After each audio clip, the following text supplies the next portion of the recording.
반갑습니다. 오늘도 함께하는 수요일에 함께하는 성경 맛보기 시간 빌립보서 계속해서 이어가도록 하겠습니다. 오늘 본문 말씀은 빌립보서 1장 1절부터 3절부터 11절까지의 말씀입니다. 함께 읽도록 하겠습니다.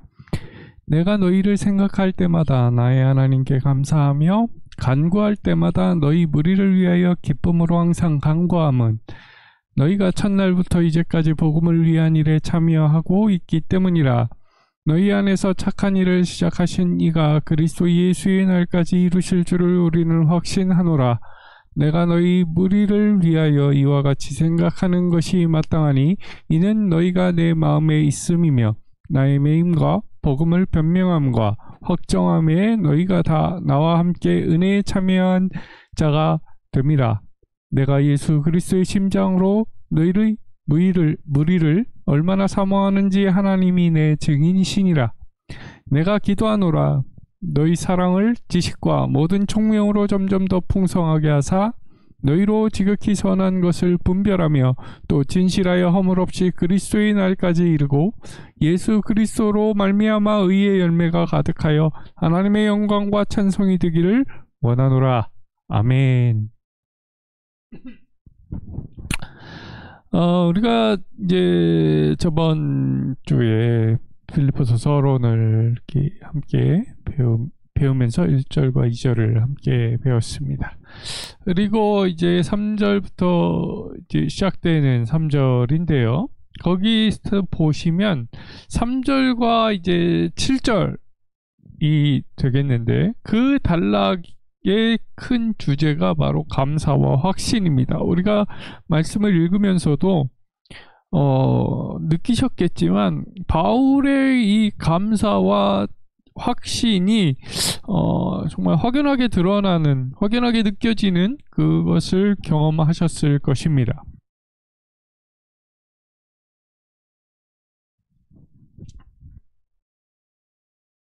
그래서 바울은 어떻게 이 감사와 확신을 빌립보 그 성도들에게 전하고 있는지 우리가 한번 살펴보면서 우리에게 주는 그 교훈을 또한 찾아보고자 합니다. 우선 3절과 4절인데요. 바울은 이제 다른 사람들에게도 찬양과 기도를 권면하면서 그들을 하나로 합치게 합니다. 예, 그를 합치게 되죠. 그리고 그는 그 찬양과 기도의 모든 빌립보 교인들을 포함시키면서 기쁨으로 기도하고 있습니다. 기쁨으로 기도하고 있다. 이는 우리가 읽었던 그 말씀에 보면 내가 너희를 생각할 때마다 하나님께 감사한다 라는 이 말과 간구할 때마다 너희 무리를 위하여 기쁨으로 항상 간구한다 라는 이 말이 왜 나왔는지를 우리가 알 수 있게 되는 것이죠.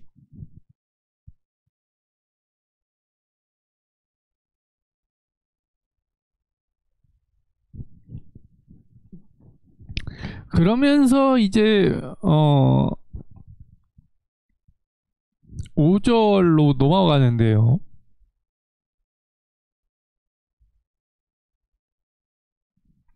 이 5절로 넘어가면서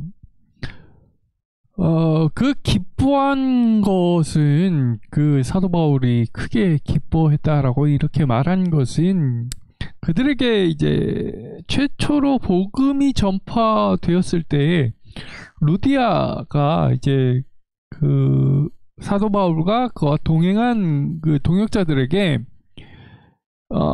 루디아 본인의 집을 개방합니다. 우리가 익히 다 알고 있듯이 개방을 하죠. 그러니까 그 개방한 그 첫날부터 그들이 복음에서 교제함 때문에 사도 바울은 이렇게 기쁨으로, 그리고 빌립보 교인들이 모든 교인 것들, 교우들을 포함시키면서 기쁨으로 기도하고 있는 것입니다.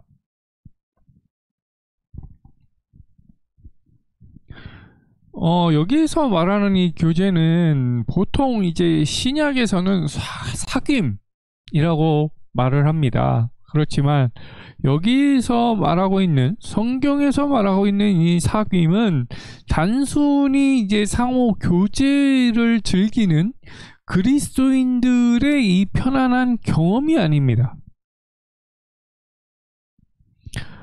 이것은요, 그리스도인들의 구제에서도, 이 다른 사람에게 이 복음을 알리는 사명에 참여하는 의미에서의 사귐이라는 것이죠. 또한 그리스도인의 구제에서도 이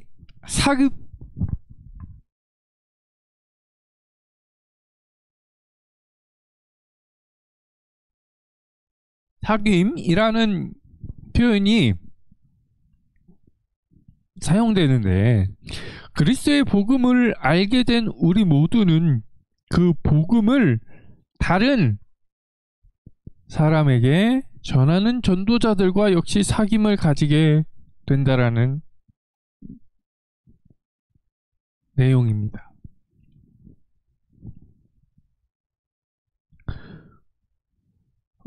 이런 의미에서 이제 6절에서 사도 바울은 이제 확신으로 기도하게 됩니다. 6절에서.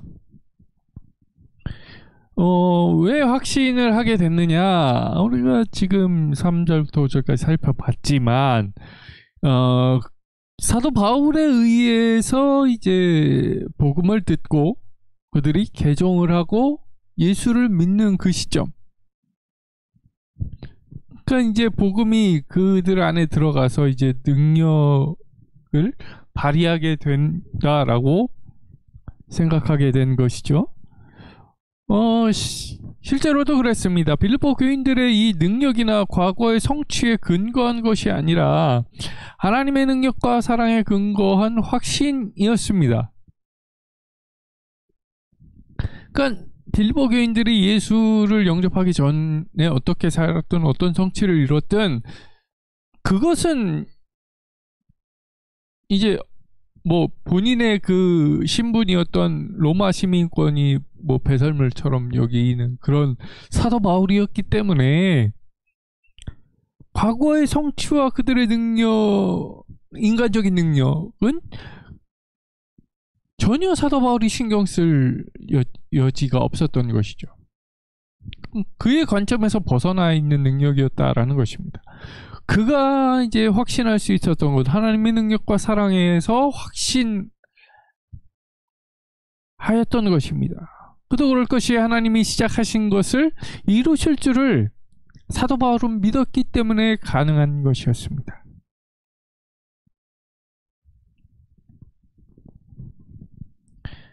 하나님이 사람들의 삶 속에서 선한 일을 시작하신 것을 볼 때 우리는 그 일을 계속하는 것이 하나님의 뜻임을 확신할 수 있으며, 그것은 항상 동료 그리스도인들을 위하여 기도하면서 우리의 확신이 될 수 있습니다. 또한 여기서 그 사도 바울이 도래할 그리스도 예수의 날을 비춰 말하는데, 여기에 자신의 삶과 사역을 어떻게 보았는지를 우리가 유의해서 볼 수 있어야 됩니다. 그때는 우리에게 알려져 있지는 않지만 우리야 모든 사람에게 중요한 것은 우리가 우리 주님을 얼굴과 얼굴을 대하여 볼 때 우리 삶과 사역이 어떻게 보이게 될 것인가 하는 것입니다.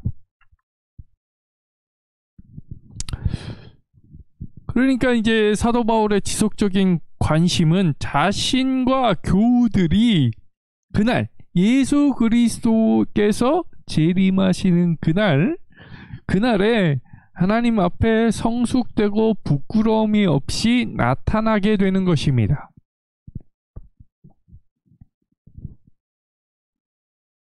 우리도 그날을 준비하면서 살아야겠죠. 그것이 사도 바울이 가졌던 관점이었던 것입니다. 바라보는 관점. 계속해서 이제 7절로 가면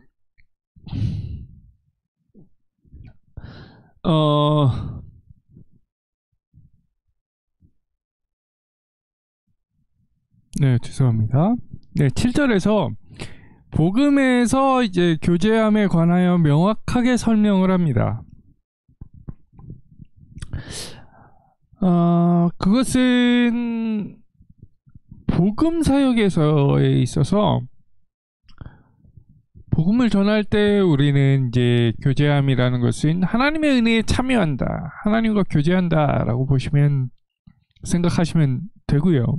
그리고 복음을 위하여 매인 사도 바울과 사귐을 가지는 것이며 복음을 변명함과 변증한다라고도 하는데 변명함과 확정함에 참여하는 것입니다. 여기서 이제 변명하는 일은 모든 그리스도인의 책임입니다. 책임. 이 책임은 이제 이렇게 말할 수 있습니다.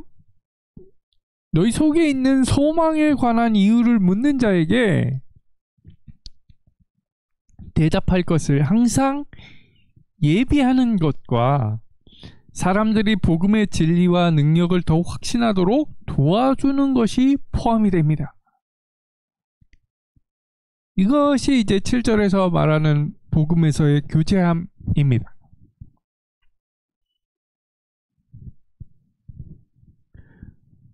그리고 이제 큰 단락에서 8절부터 11절까지로 나눌 수 있는데 여기서는 기도가 나오죠.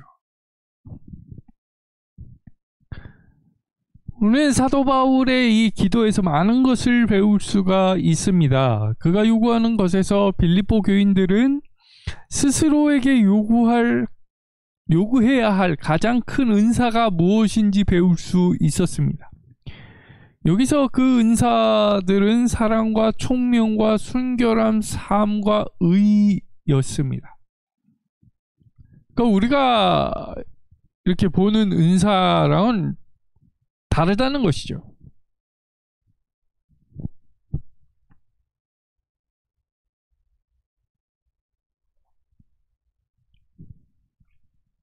간혹 이제 어떤 분들은 우리가 삶을 살아가면서 열매를 맺어야 된다라고 말을 합니다. 그런데 많은 분들이 이 열매를 전도의 열매로 착각을 합니다.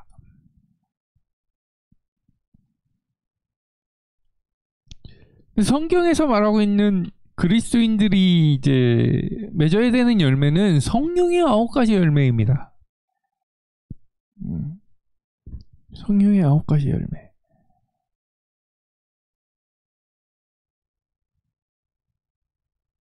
그리고 이제 또한 헷갈리는 게 여기서 은사라는 것이죠. 은사를 뭐 그렇게 비유해도 상관이 없다 싶지만 정확하게 표현하자면 달란트가 아닙니다.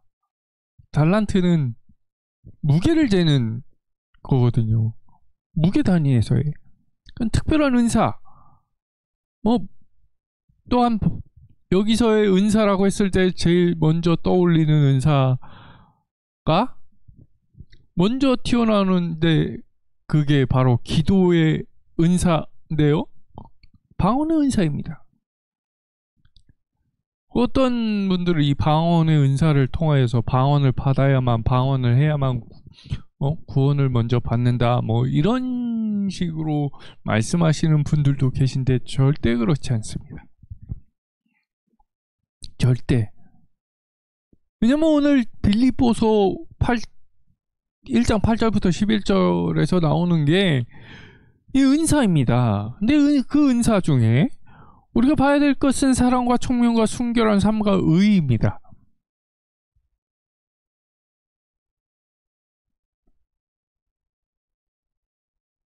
이를 통해서 우리가 은사에 대한 잘못된 그 생각을 조금 바로 잡을 수 있었으면 좋겠습니다. 일단 사도 바울은 자기 말이 참되다는 것을 더욱 강조하기 위하여 하나님이 내 증인이시니라고 말합니다. 증인이시니. 그리고 사도 바울 자신의 이 사랑에서가 아니라 예수 그리스도의 심장으로 그들을 사모한다라고 말합니다. 예수 그리스도의 심장으로. 자기의 사랑이라고 한다면 자기의 의가 들어가고요. 그런 거죠. 내가 너한테 얼마나 잘해줬는데 지금 네가 나한테 이럴 수 있느냐가 됩니다. 내 사랑이면 그렇다는 것이죠. 근데 예수 그리스도의 심장으로 한다라는 말은 예수 그리스도께서 사도 바울 자신을 사랑하신 것처럼 그 심장을 가지고 너희들을 사모한다라는 말입니다. 우리 한번 자신들을 돌아보셔야 됩니다. 우리가 남을 사랑하고 남을 도와주고 남을 이렇게 챙겨줄 때 내 사랑으로 하는 것인지 아니면 예수 그리스도의 심장으로 하는 것인지. 내 사랑으로 하면요 내 성질이 나옵니다. 나중에 그 사람이 내 생각대로 안 움직여주고 내 생각대로 이 사람이 해야 되는데 안 하게 되면 내가 너한테 베풀어 준 게 얼만데 너 그럴 수 있느냐. 그것을 여기서 사도 바울은 그 사랑은 너의 사랑이다. 하지만 사도 바울 자기는 예수 그리스도의 심장으로 너희들을 사모한다 라고 말하는 것이죠.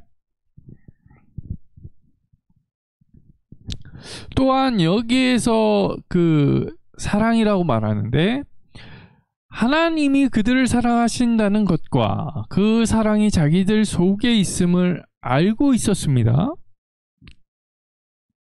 바로 저기 빌립보 교인들이죠. 그런데도 사도 바울은 그들의 사랑이 점점 더 풍성하게 되기를 기도하고 있습니다. 그러나 여기서 말하고 있는 사랑은 맹목적인 열정이 아니라 그 이상의 것이 필요하다라고 말하고 있습니다. 그러니까 그 사랑에는 지식과 모든 총명이 있어야 하며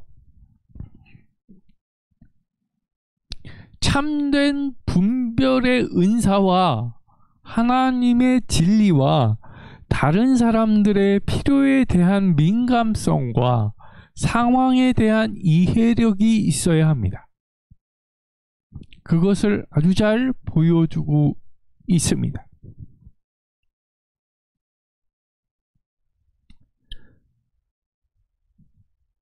근데 여기서 말하고 있는 이 총명이라는 단어가 있는데요. 총명은 지극히 선한 것을 분별할 수 있게 되는 것입니다. 그러니까 그 구약 성경에서 솔로몬이 지혜를 얻었다 라고 하나님의 지혜를 얻어서 명판결도 우리가 알고 있죠. 진짜 아이의 엄마를 찾아내는 이게 총명이라는 것입니다. 총명. 지극히 선한 것을 분별할 수 있게 되는 것. 네. 정말 우매한, 정말 무지한 왕이 만약에 그 자리에 있었다라고 한다면 진짜 아이를 반으로 가르지 않았을까요?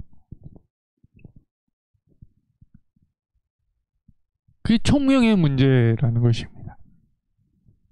혹은 이 말은 서로 이제 다른 것들을 시험하는 것으로 번역할 수도 있습니다.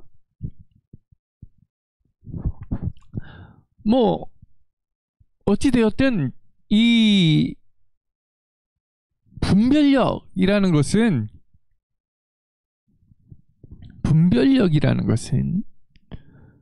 굉장히 중요하다. 그리고 참된 지혜는 단순히 생각의 문제만이 아니라 삶과 인격에서 그 결과가 드러나게 됩니다. 반드시. 그리스도인의 삶의 이상과 목표는 진실하여 허물이 없는 것 이하가 돼서는 안 됩니다.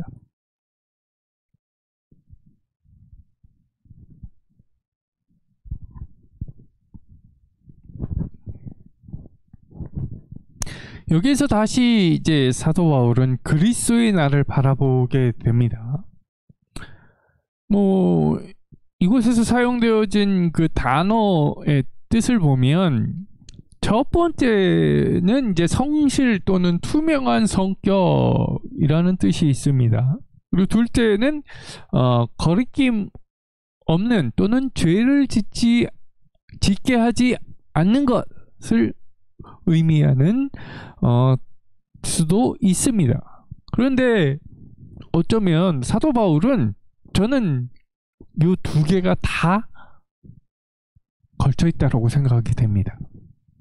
이 두 개를 다 염두에 두고 사용하지 않았을까? 예. 왜냐하면 그리스도인의 삶은요, 행동에서뿐만 아니라 인격에서도 열매를 맺어야 되거든요. 그리고 맺게 되어 있습니다. 그런데 행동에서만 뭔가 이렇게 되고 인격에서는 전혀 그런 생각조차 기미조차 안 보인다면 이건 문제가 있는 것입니다. 그래서 11절 같은 경우에는 열매 맺는 수단은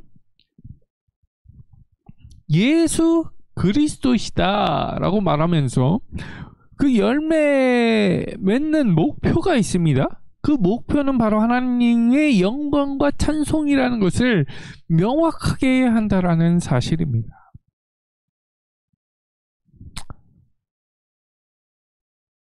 사랑하는 성도 여러분, 우리가 오늘도 이 살아가는 수단 가운데 우리의 삶의 열매를 맺는 수단이 내 의와 내 의지가 아니라 살아계신 예수 그리스도의 심장으로 살아가셔서 열매를 맺으시고, 그렇게 하려고 하는 목표가 내가 먹든지 마시든지 무엇을 하든지 하나님의 영광을 위하여 한다라는 이 믿음으로 살아가셔서 하나님의 영광과 찬송이 되는 그리스도인으로 하루를 살아가시기를 주의 이름으로 간절히 소망합니다. 오늘은 여기까지 하겠습니다. 감사합니다.